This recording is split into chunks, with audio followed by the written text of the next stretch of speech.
Mina olen Jaana ettevõttest Hopkid ja Hopkid on laste sõidujagamise platvorm, kus ühes trennis ja koolis käivate laste vanemad saavad kordamööda laste sõitusid jagada.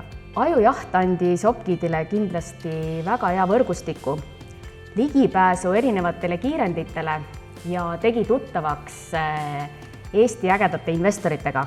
Kui sul on idee ja pealehakkamist, aga sul pole oskusi ja teadmisi, siis tule Ajujahile, sest Ajujahil jagatakse neid tasuta.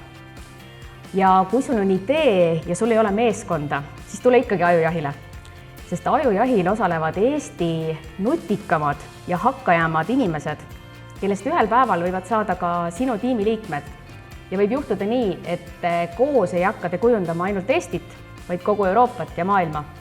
Kui mina 3 lapse emana sain hakkama, saad sina ka. Tule Ajujahile ja saa osa vägevast auhinnafondist. Esita oma idee Ajujahi veebilehel 27. oktoobriks.